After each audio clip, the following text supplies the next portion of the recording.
بسم الله والحمد لله والصلاة والسلام على رسول الله وعلى آله وصحبه أجمعين أما بعد. We're back with the Risala class of Ibn Abi Zayd al-Qayrawani rahimahullah ta'ala, that passed away 386 years after the hijrah of the Prophet alayhi salatu wasalam. So now we are in Babu Taharati al-Ma'i wal-Thawbi wal-Buq'ati wa ma يجزئ من اللباس في الصلاة.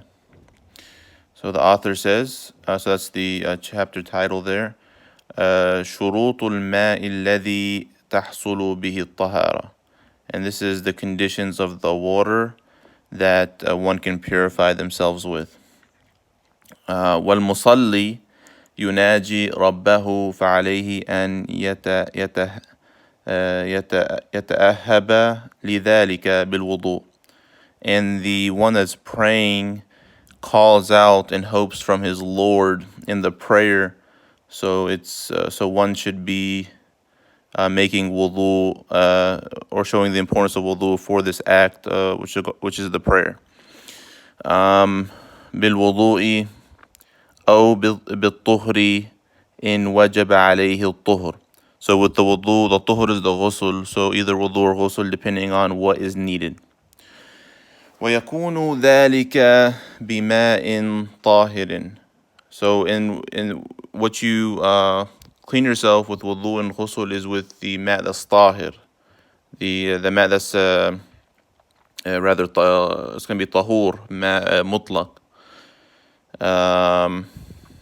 بماء طاهر غير مشوب بنجاسة. One that doesn't have najasa in it. ولا بماء قد تغير لونه لشيء خالطه من شيء بنجس أو طاهر. So the one that color changes with regards to something that changed it, that was either najis or pure. So the water in the Maliki school is three types. It's the ma' that's tahir mutahhir, the ma' that's tahur, the pure and purifying water. That's what you make wudu and ghusl with. And in the mashhur, that's what you clean the najasat with, and nothing else is permissible. The other one is the tahir. It's like a tea or lemonade, for example, is pure, but you can't. You can drink it, but you can't make wudu or ghusl with.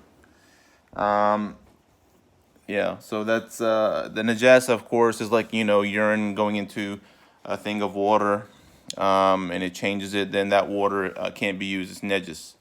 And some of the scholars said you can maybe feed it to or give it to the plants or vegetation or so on.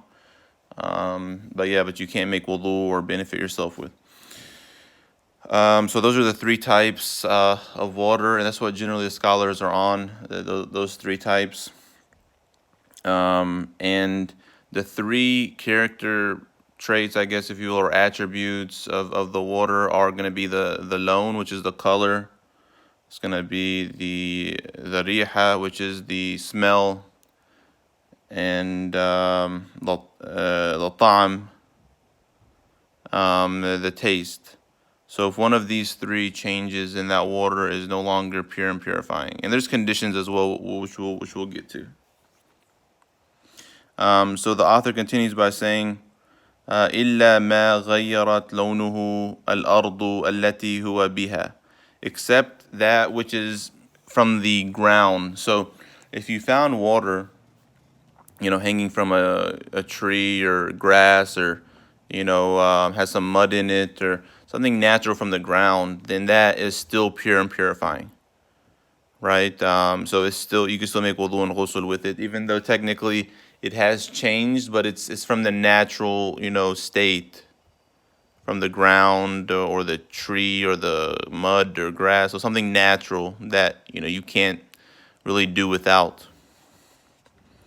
من سبخة أو حمة أو نحوهما.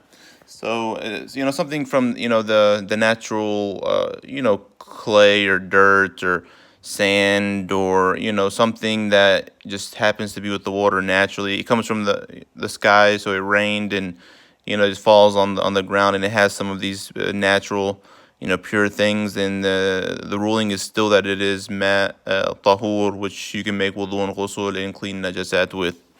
Even though, like we said, it technically changed one of the three attributes of the water, but this is what you can't, do without. Yes. وَمَاءُ السَّمَاءِ, in the water from the sky. وَمَاءُ الْعُيُونِ, in the spring water. وَمَاءُ الْأَبْرَارِ, the well water. وَمَاءُ الْبَحْرِ, in the water from the sea or ocean. طيب طاهر مطهر للنجاسات. So the water, all those waters, different types of water we mentioned, those are pure and purifying, and they clean the najasa, which shows the mashhur of the madhab that you need pure and purifying water to clean najasa. And that's the opinion of the three schools, contrary to the Hanafis. The Maliki, Shafi, and Hanbalis, they say that you need pure and purifying water to clean the najasa. And contrary to the Hanafis, which say that anything that removes that impurity, then it takes the ruling. So in the Maliki school, for example, if you cleaned it with other than water in the mashhur, and it's removed, the ruling, it might have been removed and it's clean, but the hukum is still there, that it's still najis. And that's the mashhur. So we have here ما تغير بالطاهر وما غير لونه بشيء طاهر حل فيه فذلك الماء طاهر غير مطهر في وضوء أو طهر أو زوال نجاسة. So really, to make it easy, you have pure and purifying water. The thing that you're gonna, put in it is gonna be either pure or impure. The pure thing is if you have water and you put a tea bag, it becomes tea, and that thing that becomes, so it's pure, you can drink it, but you can't use it for ibadah, for wudu, ghusl, and so on, or najasa. If it's najis, so something like urine, number 2, blood. Throw up that's, not like fresh, that's been there. There's 2 types of throw ups, really, vomit. Things like that are impure. Mani or wedi or medhi, those go into that. And it changes, so that becomes najis, assuming that one of the 3 attributes have changed. So that's really, the gist of it, not to make it too difficult. And ما تغير بنجاسة وما غيرته النجاسة فليس بطاهر ولا مطهر وقليل الماء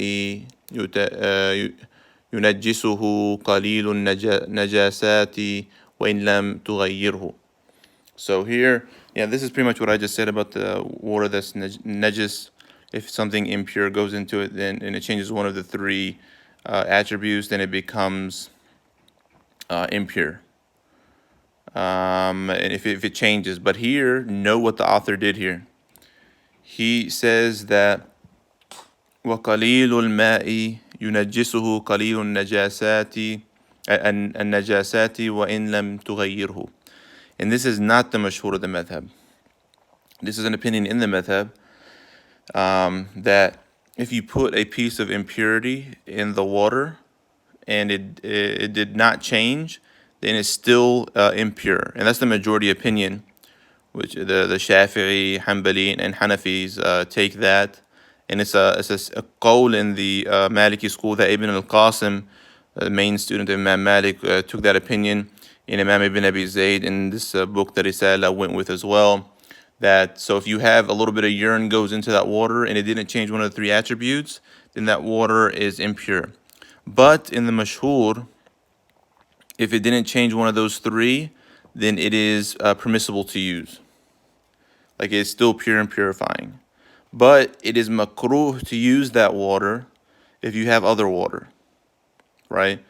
Mura'at lil khilaf, in that because there's khilaf in that water, it's makruh to use. But if you don't have but that water, then it's not makruh. So again, note that this is a non-mashhur opinion that Imam Ibn Abi Zayd al-Qayrawani went with. This is Ibn al-Qasim's opinion, and this is the majority opinion. The other three schools go with that. But so really note, and we'll end with this note, that the Malikis are the easiest in water, right? I mean, it's whether it's small or large amount of water, if something goes into it, doesn't change one of the three attributes, you can still use it. Right, it's that easy. And even Imam al-Ghazali said about the Maliki school, وَدِدْتُ أن مذهب الشافعي كمذهب مالك بالماء.